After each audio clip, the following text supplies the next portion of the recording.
اللہ کے حبیب صلی اللہ علیہ وسلم نے ارشاد فرمایا لو کان بعدی نبی لکان عمر، میرے بعد نبوت کا سلسلہ ختم ہو چکا ہے، انا خاتم النبیین لا نبی بعدی، میرے بعد کوئی نبی نہیں آئے گا، لیکن فرمایا کہ اگر میرے بعد کوئی نبی ہوتا تو وہ عمر ہوتا، یعنی عمر کے اندر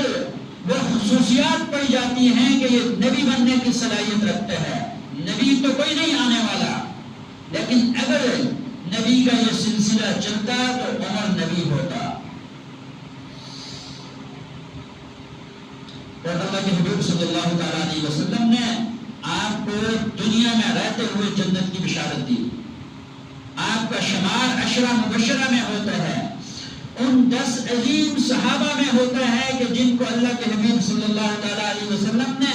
ایک ہی موقع پر نام لے کر جنت کی بشارت دی، اور پھر دنیا میں رہتے ہوئے آپ رضی اللہ تعالیٰ عنہ کو اللہ کے حبیب صلی اللہ تعالیٰ علیہ وسلم نے شہادت کی بشارت بھی دی۔ اور سیدنا عمر بن خطاب رضی اللہ تعالیٰ عنہ وہ واحد شخصیت ہیں کہ جنہوں نے یہ دفاتر قائم کیے، جنہوں نے یہ فوجی نظام قائم کیا، جنہوں نے یہ قاضیوں کا نظام قائم کیا جس پر آج فیصلے ہو رہے ہیں۔ ہر شخص چاہتا ہے کہ ہم قاضی سے فیصلہ کروائیں، یہ سب سے پہلے جو یہ قاضیوں کا فیصلہ اور یہ قاضیوں کا سلسلہ شروع کیا گیا یہ سیدنا عمر بن خطاب رضی اللہ تعالیٰ عنہ نے شروع کروایا۔ اور سیدنا عمر بن خطاب رضی اللہ تعالیٰ عنہ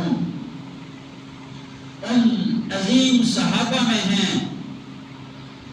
کہ جن کو غزوہ بدر کے اندر اللہ تعالیٰ نے رضا کا پروانہ عطا کیا، میں ان بدری صحابہ سے راضی ہو گیا، یہ مجھ سے راضی ہو گئے، اور پھر سارے صحابہ کے بارے میں اللہ کے حبیب صلی اللہ تعالیٰ علیہ وسلم نے ارشاد فرمایا کہ اللہ تعالیٰ ان سب سے راضی ہو گیا، خواہ وہ ہجرت سے پہلے ایمان لانے والے یا ہجرت کے بعد ایمان لانے والے، کل وعد اللہ الحسنى، یہ سب سے میرا اللہ راضی ہو گیا۔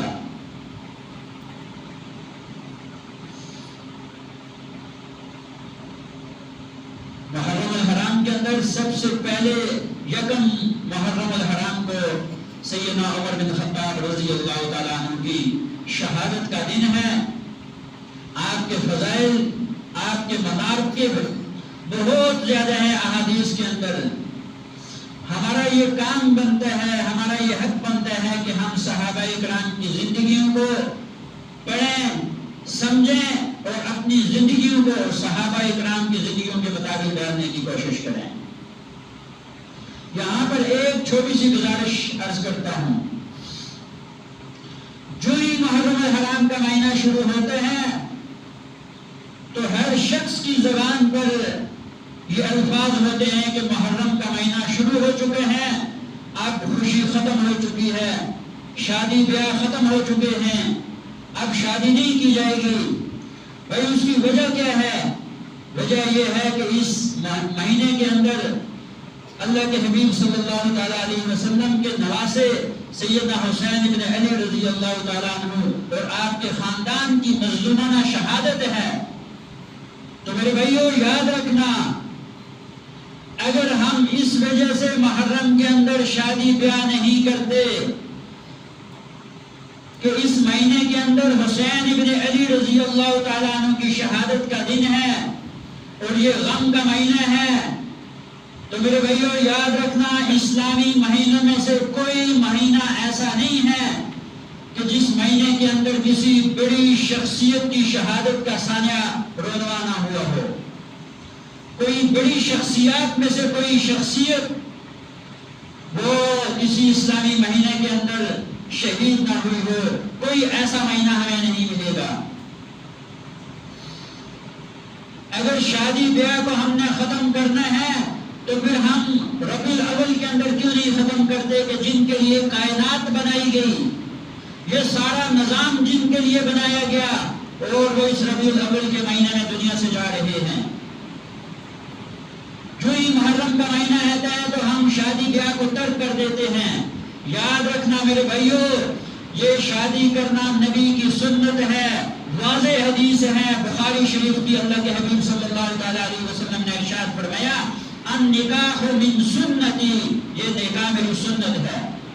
ہم ہر خطبے کے اندر جب بھی ہم نکاح پڑھتے ہیں تو یہ حدیث پڑھتے ہیں النکاح من سنتی. اور پھر آگے فرمایا فمن رغب عن سنتی فلیس منی، جو میری سنت سے اعراض کرے گا وہ ہم میں سے نہیں ہے.